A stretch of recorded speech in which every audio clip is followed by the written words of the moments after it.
बहुत सारे लोग कह रहे थे कि अब तो जो है कागजी पति को, मतलब टीरू वालों के कागजी जीजा को भी सब कुछ क्लियर करना चाहिए ना, सब कुछ साफ साफ करना चाहिए। तो लो जी, उसने सब कुछ साफ साफ कर दिया है। हाँ, थोड़े से जो छोटे मोटे पॉइंट्स छूट गए हैं, जो शायद वो नहीं क्लियर कर पाया है, नहीं बता पाया है बंदा क्या क्या क्लियर करे, तो वो उसके लिए दादी है ना, वो दादी आपको सब कुछ क्लियर करेगी, छोटी छोटी चीज़ें आपको समझाएगी।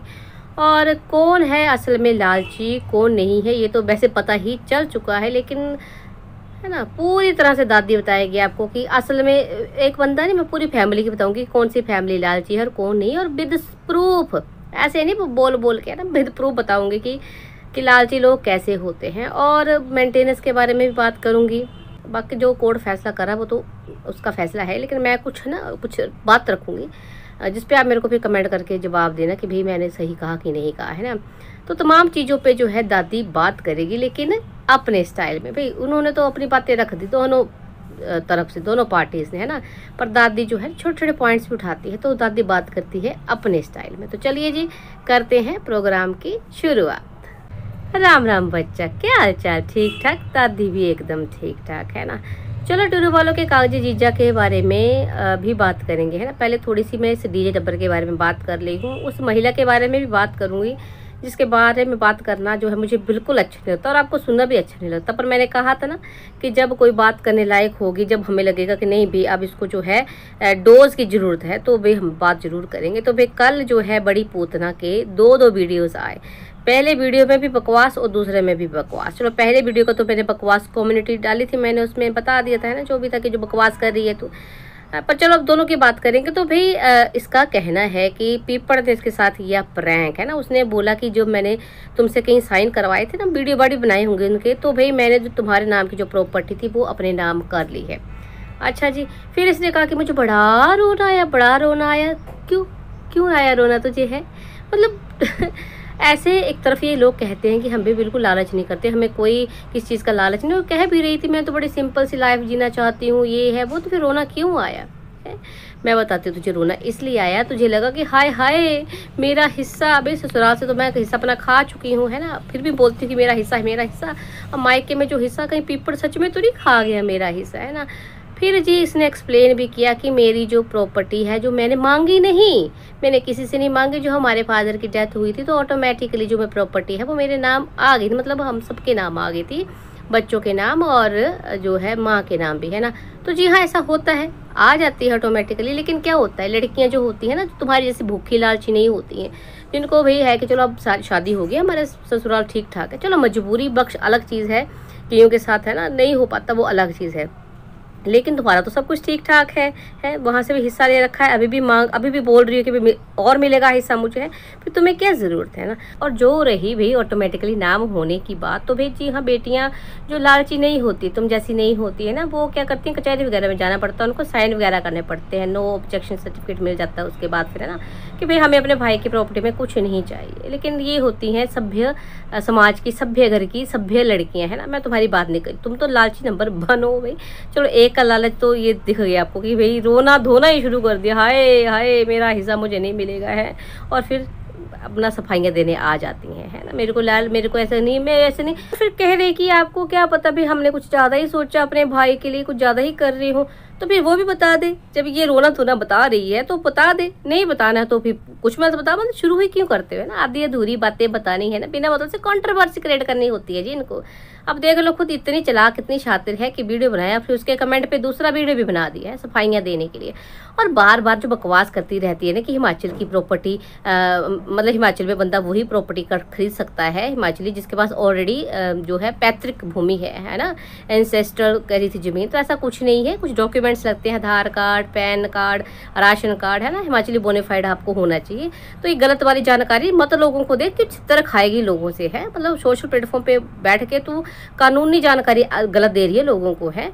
चलो छोड़ो उस बात को। तो भाई एक का लालच तो सामने आ गया, अब दूसरी की लालच की बात करती हूँ भाई। जो मैंने कल भी बताया आपको कि जो मिलन की खुशी थी वो असल में किस चीज़ की खुशी थी। अब उसको लग गया भी, पहले था ना, उसको क्या पता मिलेगा, मेंटेनेंस नहीं मिलेगा। हालांकि जो कागजी पति है उसका और चिंटुआ का पिता है, उसने कहा था, लेकिन ये खुद इतने लालची लोग हैं ना, इनको लगता सामने वाले भी वैसे ही होंगे, तो इसको कुछ डाउट था कि शायद दे ना दे। लेकिन अब लग रहा है कि नहीं भाई, अब तो कोर्ट ने भी कह दिया तो देना ही पड़ेगा, और उसने कभी भी मना नहीं किया, है ना। हालांकि मैं इस मेंटेनेंस पे भी एक बात करना चाहूँगी, है ना, मैं कुछ मतलब पॉइंट्स रखना चाहूँगी आपके सामने। चलिए ठीक है, वो तो एक पिता का हक बनता है, एक पिता का फर्ज भी बनता है, लेकिन पिता का, है ना, ये आप मेरा शब्द जरा ध्यान से सुनिए और जरा इसको दिमाग में रखिएगा। तो आपको याद होगा जब ये कागजी पति इसका जो है, या टुडू वालों का कागजी जीजा जो है, पूतना से मिलने गया था, अपने चिंटुआ से मिलने गया था, तो कहीं बाहर जब गया तो पीछे से चिंटुआ ने क्या कहा था कि वो भैया कहाँ गए, वो भैया कहाँ गए। तो भाई जब उस बच्चे को पता ही नहीं है कि मेरा पिता कौन है, या पिता भी कोई चीज़ होता है, अरे उन लोगों के अनुसार तो ये पिता ही नहीं है ना। जो पिता नहीं है तो पिता का हक कैसे मांग रहे हैं, किस मुंह से मांग रहे हैं भाई। आप खुद सोचिए एक पिता को उस टाइम कैसा लगा होगा जब उसका बच्चा उसको भैया कह रहा है तू इतनी मतलब आज मिलन सिलन की बातें करती रहती, तेरे को पति याद आ रहा है, तो तेरे से एक बच्चे को ये नहीं सिखाएगा कि, है ना, कितनी बार उसने चीज़ें भेजी, ये बंदा, चलो नफरत तुझे उससे थी, लेकिन कितने लोगों के होते हैं भाई ऐसे डिवोर्स, कितने अलगाव हो जाते हैं। लेकिन बड़े बड़े सेलिब्रिटीज़ भी है ना, उन्होंने भी अपने बच्चों को ये मिलवाते हैं बाकायदा, वो बताया होता है कि तुम्हारे पिता है। तुमसे तो इतना नहीं हो, हक की बड़ी बातें तुम करते हो, फर्ज तुम्हें कोई पता ही नहीं, रिस्पॉन्सिबिलिटी तुम्हें पता ही नहीं, रिस्पॉन्सिबिलिटी के नाम पे तुम हमेशा है मतलब बचते ही आते हो। पिता पिता पिता का हक है, उस बच्चे को ये तक नहीं बताया कि भी पिता है तुम्हारा और पिता से हक चाहिए। वाह वे वाह लालची लोगो। सुनो टुडू वालों, तुम देना इस बात का जवाब जो मैंने अभी पॉइंट रखा ना, कमेंट करके मेरे को जवाब जरूर देना, और मेरे बच्चे भी मेरे को बताना कि दादी सही कह रही है कि नहीं कह रही है ना। चलिए अब बात कर लेते हैं भाई डिवोर्स के बारे में। तो कागजी जीजा ने, टुडू वालों के कागजी जीजा ने ये भी क्लियर कर दिया है कि भाई हाँ उसने डिवोर्स का अप्लाई कर दिया है, बाकी तो आगे है ना प्रोसेस होता है, जो भी होता है कार्रवाई होती है, उसमें थोड़ा सा टाइम लग रहा है। चलिए जो भी है क्लियर तो हो गया। और अब लोग कुछ बोलेंगे, है ना, ये टुडू वाले बोलेंगे हाय हाय हमारी जीजी को छोड़ रहा है, तो भाई तुम्हारी जीजी ने तो पहले ही फर्स्ट मीटिंग में ही, जो कि वीमेन सेल में मीटिंग उसको बुलाया गया था ना, वहाँ पे इससे पूछा गया था, तो उसने तभी कह दिया था कि मेरे को डिवोर्स चाहिए। ये आप लोगों को और दूसरे लोगों को बेशक बेवकूफ़ बनाने की कोशिश करी, लेकिन चाहिए इसको भी यही। हाँ पर इसका ये था, इसका ये था कि इसको डिवोर्स मतलब कि अलगाव जो है, अलग होना, अपने तरीके से अलग होना था। अब तरीका कौन सा भाई, मोटी रकम मिले तब अलग होगी, है ना, ऐसे नहीं मतलब कि भाई बच्चे के नाम पे, अपने नाम पे जितना हो सके लूटे तब अलग होगी। और ये दिखाने की कोशिश कर रही है कि हम साथ होंगे। इसकी पूरी कोशिश है कि जब तक भाई अच्छे से, है ना, कानूनी तौर से भी अलग नहीं हो जाते, तब तक भाई कमाती रहेगी, डॉलर छापती रहेगी, कागजी पति के नाम पे है। और जो लोग कहते रहते हैं ना कि डिवोर्स ऐसे नहीं हो जाता, ऐसे नहीं हो जाता, ठीक है थोड़ा मुश्किल ज़रूर है ना, लेकिन जो कोर्ट है ना वो भी सब चीज़ें देखता है। अरे जो पत्नी अपने पति के साथ रह ही नहीं रही है, जिसका लेना देना ही नहीं ससुराल से कोई, जो मायके में घर बना के बैठ गई है, फिर उसको है ना मतलब जज साहब भी पूछेंगे कि भाई ना तुझे जाना है, तूने अपना घर बना लिया है, तू डिवोर्स भी नहीं दे रही, तो ऐसा थोड़ा होता है। कानून भी कोई चीज़ होता भी, चाहे लड़का हो चाहे लड़की हो, आप किसी को भी लटका के नहीं रख सकते हो। या तो आपको रहना है या नहीं रहना, और रहना है तो ये भी पूछा जाएगा उससे कि भैया तुझे रहना था तो फिर डीवी वाला केस है, और जो वो गली से गुजरने पे जो है किडनैपिंग वाला केस किया गया था वो क्या था, है। अगर तुम सुरक्षित ही फील नहीं करते, तुम अपने ही घर में सुरक्षित फील नहीं करते, तो गली से गुजर जाता है तो फिर तुम कैसे रहोगी। इसको रहना नहीं है, मैंने कितनी बार आपको समझाया कि इसको रहना नहीं है, इसको अलग होना, लेकिन अपनी शर्तों पे। अपनी कौन सी शर्तों पे, भाई मोटी रकम वाली शर्तों पे। और हाँ अगर रहना भी होता इसको तो ये अपनी शर्तों पे रहती। वो भी शर्तें क्या कि भाई तुम माँ को छोड़ दो, माँ तीर्थ यात्रा पे चली जाए, उसको अलग घर बना दो, बहन तुम्हारी नहीं आनी चाहिए, और पता नहीं क्या क्या, मतलब मदारी के जैसे जो है ना बंदर को नचाता वैसे तुम्हें नाचना पड़ेगा भाई। मैं बोलूँगी सुबह है तो तुम बोलोगे सुबह है, मैं बोलूँगी शाम है तो तुम बोलोगे शाम है, तो ऐसा नहीं होता है भाई, है ना।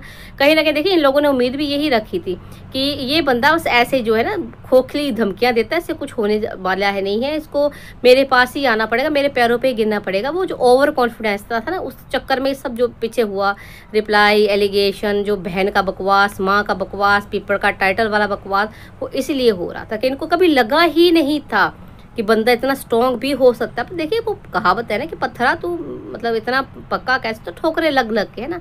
तो भाई बंदा कितना भी है ना कमज़ोर हो, कैसा भी बेचारा हो, जब उसको ठोकरें लगती हैं, जब हालात ऐसे बनते हैं तो मजबूत अपने आप हो जाता है। और ये अब जो है टुडू वालों का कागजी चीज़ा मतलब अंकुश भी मजबूत हो चुका है, और मतलब मुझे नहीं लगता और अब इकट्ठे होना भी नहीं चाहिए, क्योंकि मैंने पहले भी कहा भाई ऐसा रिश्ता, ऐसा जहरीला रिश्ता जो कहीं ना कहीं सिर्फ रिश्तों में जहर ही घोले, जिससे बच्चे की आगे वाली आने वाली ज़िंदगी में भी फ़र्क पड़े तो उससे बेहतर आप अलग अलग हो जाओ, को पेरेंटिंग करो, वो भी आगे चलो हो जाएगा डिसाइड जो भी है।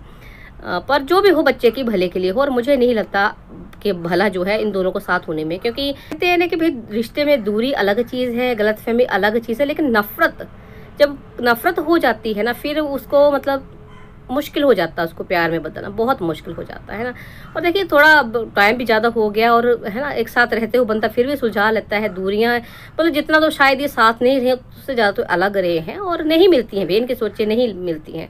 और जब ठीक है भाई है ही अत्याचारी बंदा, तीनों वाले तो कहते रहते हैं कि अत्याचारी बंदा है ना, उसको ये करो उसको वो करो, तो भाई अलग हो जाओ, है अलग हो जाओ, अब बच्चे के भले करो। मुझे ये दादी क्या बोल रही है, आप क्या बोल रही है, ये पूतना भी यही चाहती है, ये सब दिखावा है, सिर्फ और सिर्फ दिखावा, इनका झूठ का दिखावा, जो बड़की पूतना ने करा वो वाला, और ये झूठे लोग हैं भाई, इनको झूठा दिखावा करना है। आप इमोशनल इनके साथ जो बोलते हैं ना, कई लोग भी अंकुश तुम इकट्ठे हो जाओ इकट्ठे जाओ, वो मत बोलो ऐसा, क्योंकि ये बंदी ऐसा नहीं चाहती है ना, ये सिर्फ आपको दिखाने के लिए, आपको वो इमोशनल ब्लैकमेलिंग के लिए ऐसा करती है।